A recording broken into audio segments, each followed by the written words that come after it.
Ya Sobat PK, saya sudah berada di lantai 8 Gedung Dinas Pendidikan DKI Jakarta. Sekarang saya akan mengarah ke ruang Sekretaris Dinas, Pak Agus Ramdhani. Ikutin saya terus.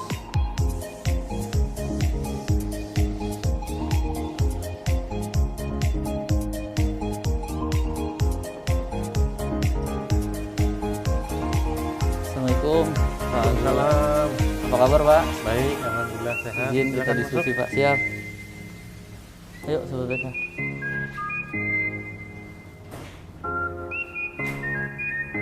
Silakan duduk. Siap. Makasih banyak, Pak. Alhamdulillah. Udah kemana aja nih? Muter di Jakarta sini aja. Sehat ya? Sehat, alhamdulillah, Pak. Ya, penting sehat.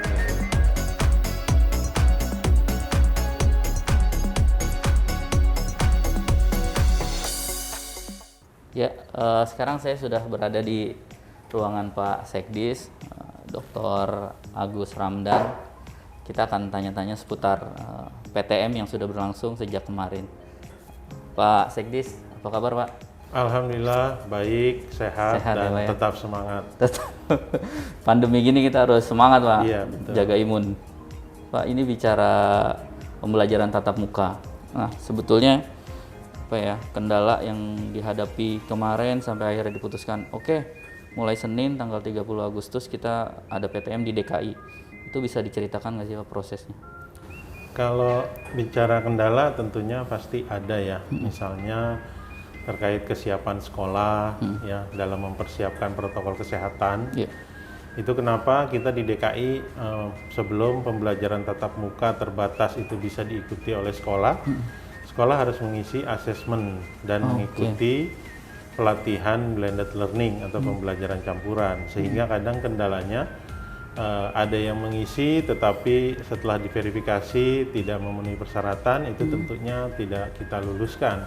Karena DKI Jakarta kita sangat hati-hati di dalam menentukan sekolah yang layak untuk membuka atau tidak. Karena kesehatan dan keselamatan warga sekolah, peserta didik, guru, tenaga pendidikan, dan semuanya tentunya menjadi hal yang paling utama kita perhatikan. Nah, tadi kendala ketika sekolah tidak asesmennya tidak diluluskan ya, gitu ya. Itu apa tuh, Pak? Paling banyak mayoritas? Ya terkait dengan prasarana, tentunya nanti kita mendampingi mendampingi agar bisa melengkapi, tentunya sesuai dengan SOP standar yang sesuai instruksi Kepala Dinas nomor 1130 tahun 2020 tentang penerapan protokol kesehatan di sekolah di masa pandemi COVID-19. Nah, kemarin bicara yang sudah berjalan ya, Pak, PTM ini evaluasinya ya meskipun baru 2 hari ini ya, itu bagaimana, Pak? Evaluasinya sampai saat ini alhamdulillah berjalan baik, lancar, dukungan dari sekolah, dari orang tua juga yang mengizinkan anaknya pembelajaran tatap muka terbatas juga alhamdulillah berjalan dengan baik. Kemarin juga sudah ditinjau oleh pimpinan ya, oleh Pak Gubernur, oleh Bu Kadis, oleh seluruh jajaran Dinas Pendidikan. Kita memonitor, alhamdulillah di lapangan berjalan dengan lancar. Alhamdulillah. Nah, terus nanti ini kan tahap pertama nih, Pak. Itu pasti ada jenjangnya. Itu mengikuti level PPM yang ditetapkan pemerintah atau seperti apa sih, Pak? Ya, jadi kebijakan SKB 4 Menteri itu kan yang di level 3 sudah boleh membuka sekolah. Tentunya kami Dinas Pendidikan akan terus memacu sekolah-sekolah kami untuk bisa membuka pembelajaran tatap muka.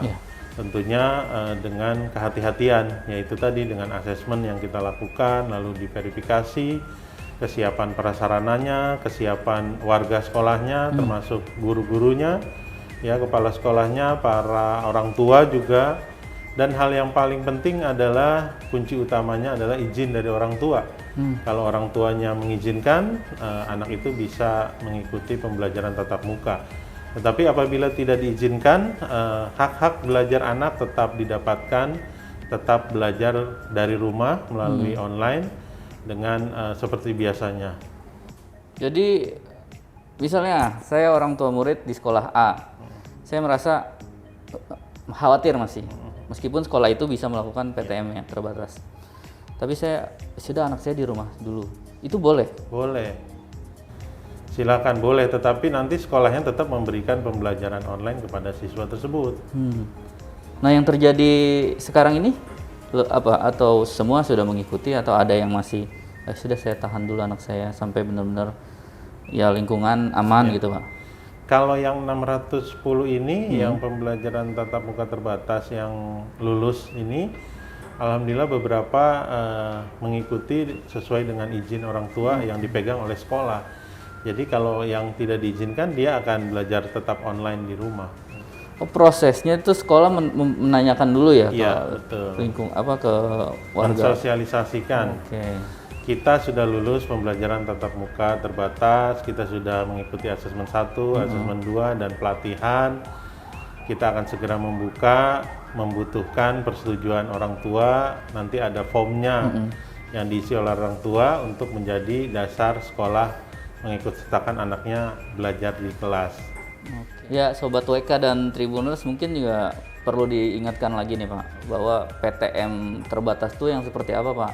Aturan di sekolah, terus apa yang mesti disiapin orang tua, nah gurunya juga apakah sudah divaksin semua atau ya pasti harus divaksin lah ya Pak.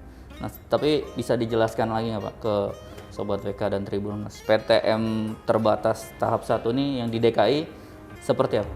Ya, Sobat WK tentunya sesuai dengan Juknis, Surat Keputusan Kepala Dinas Pendidikan Provinsi DKI Jakarta nomor 882 tahun 2021 tentang petunjuk teknis pelaksanaan PTM terbatas.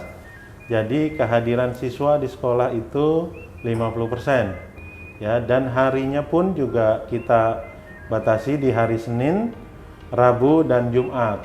Kenapa seperti itu? Karena di hari Selasanya kita lakukan desinfektasi di seluruh kelas yang dipakai. Jadi hari Selasa dan hari Kamis itu adalah untuk desinfektasi. Jadi masuk sekolahnya hanya 3 hari, kapasitas di dalam kelas juga hanya 50% dari yang ada. Ya, jadi kalau kelasnya 36 orang berarti hanya maksimal 18 orang yang masuk di dalam kelas dan sisanya tetap belajar dari rumah. Oke, terima kasih Pak Sekdis. Kemudian lanjut ke PTM yang sudah berlangsung nih Pak. Ini ada PTM tahap 1, Iya. terus aturan ganjil genap. Nah, ini bisa dikasih apa ya? Bagaimana tuh cara orang tua agar merasa siswanya atau anaknya aman nih Pak? Karena mungkin kalau naik transportasi oke, tapi kan harus ada prokesnya. Itu gimana tuh Pak? Pengawasannya? Terkait SOP kita juga sudah siapkan di dalam instruksi Kadis. Jadi kalau anaknya naik kendaraan umum dia bisa mengikuti bus sekolah, ya. Makanya kami berkoordinasi dengan Dinas Perhubungan, sekolah-sekolah mana yang dibuka kami berikan kepada mereka untuk membuka ke jalur sana. Ini untuk mengantisipasi hal-hal yang tidak diinginkan. Lalu juga tentunya begitu sampai sekolah ya ada protokol kesehatan, dicek dulu suhu tubuhnya, lalu mencuci tangan dulu di depan sebelum masuk, dan apabila diantar ya pengantar tidak boleh masuk ke dalam. Ya, jadi semuanya sampai luar di screening, ya cuci tangan, dicek suhu, dan apabila suhunya di bawah yang ditentukan, itu baru bisa mengikuti pembelajaran di kelas. Jadi sangat memungkinkan ketika anak datang tidak lolos tadi tes itu, terutama suhu, diminta pulang atau? Iya, jadi memang kalau yang dicurigai ya, dalam artian misalnya panasnya di atas 37 derajat. Nah itu gurunya harus koordinasi dengan fasilitas kesehatan terdekat. Nanti puskesmas akan hadir memeriksa yang bersangkutan, dan apabila memang diperlukan langkah-langkah lebih lanjut, anak ini dipulangkan terlebih dahulu. Oke, jadi melibatkan petugas kesehatan setempat juga ya Pak ya? Wajib itu sekolah yang membuka PTM terbatas ini harus memiliki jaringan ataupun koordinasi dengan fasilitas kesehatan terdekat, baik itu puskesmas, RSUD, ataupun fasilitas kesehatan lainnya. Oke, jadi bisa dipastikan bahwa dinas sekolah sudah memikirkan matang pelaksanaan ini Pak ya? Betul. Enggak apa ya, jadi orang tua mungkin tidak perlu merasa was-was karena memang semua ya berangkatnya dari kesehatan bersama, apalagi ini anak-anak Iya. anak-anak muda dan masa depan kita gitu ya Pak. Nah, terus kembali soal PTM ini Pak. Indikator apa Pak yang dipakai nanti dari Dinas Pendidikan bahwa oke, PTM di tahap 1 ini bisa dilanjutkan mungkin atau diperbanyak sekolah yang melakukan PTM itu? Ya, jadi kita ada targetnya ya, ada timeline, makanya dalam minggu ini kita inginkan dan kita harapkan semua sekolah mengisi ikut di asesmen 1, di asesmen 2, dan nanti ikut pelatihan secara bertahap setiap bulan ini kita evaluasi. Ya, jadi ada tahap 1, kita berharap di November itu sudah bisa semua melaksanakan PTM, tetapi tentunya kehati-hatian, evaluasi kita ini terus kita lakukan karena keselamatan, sekali lagi keselamatan dan kesehatan adalah hal yang utama yang paling diperhatikan oleh pemerintah Provinsi DKI Jakarta. Tapi insya Allah dengan masifnya vaksinasi ya para pendidiknya, lalu juga adik-adik kita para peserta didik yang usia 12 sampai 17 ini ya vaksin, sehingga kita yakin bahwa dengan vaksinasi akan bisa membantu infeksi ini tidak terlalu parah ya, karena dengan seiringnya masifnya vaksin kan jumlah penderita ataupun positif rate di Pemprov DKI Jakarta sangat menurun drastis. Kalau Dinas Pendidikan sendiri terinfo nggak Pak jumlah pelajar yang sudah vaksinasi dan kalau bisa di persentase berapa Pak? Ya, jumlah pendidik kita yang sudah divaksinasi itu 85%-an ya. Nah, sisanya ini mungkin yang memiliki penyakit komorbid, lalu juga yang mungkin baru terinfeksi. Kalau peserta didiknya, alhamdulillah adik-adik kita para peserta didik semuanya semangat mengikuti vaksinasi karena mungkin kerinduan pengen sekolah ya, pengen belajar. Jadi sampai saat ini jumlahnya sudah di atas 90%. Nah, sisanya ini juga yang mungkin punya riwayat penyakit komorbid dan mungkin baru terinfeksi. Kita targetkan semoga semuanya bisa tervaksin. Kapan Pak? Ya secepatnya, di setiap sekolah ini terus mendata siapa yang belum vaksin, lalu juga kendalanya apa dan lain sebagainya, itu kita koordinasikan dengan Dinas Kesehatan. Oke. Pasti berkoordinasi dengan pihak-pihak terkait lah ya Pak. Betul. Nah, terus pemetaan wilayah yang mendapat izin nih Pak, ini bisa digambarkan nggak? Maksudnya Jakarta Pusat masih ada yang zona merah gitu. Nah, ini gimana sih Pak? Ya, alhamdulillah kalau Jakarta kan sekarang semuanya sudah zona hijau nih. Semuanya Jadi semua sekolah sudah boleh mengikuti asesmen, nanti kita verifikasi prasarananya, lalu juga kita asesmen warga sekolahnya. Kalau lulus di asesmen 1, asesmen 2, mereka bisa kita latih pelatihan blended learning. Jadi semuanya bisa kalau di DKI, karena alhamdulillah sudah zona hijau ya, level 3 semua. Kita berharap turun lagi ke level 2, jadi semuanya bisa berjalan. Nah, ketika di level 2 nanti pasti kan akan turun terus ya. Mudah-mudahan Pak, bismillah. Itu penyesuaiannya sampai akhirnya normal, ada nggak sih timeline tadi dari Dinas Pendidikan kira-kira kapan, atau ya semua tergantung vaksinasi tadi? Iya. Ya, kalau target kita yang PTM terbatas ini kan di November semua bisa ikut nih sambil mengikuti yang normal, kenormalan baru kita.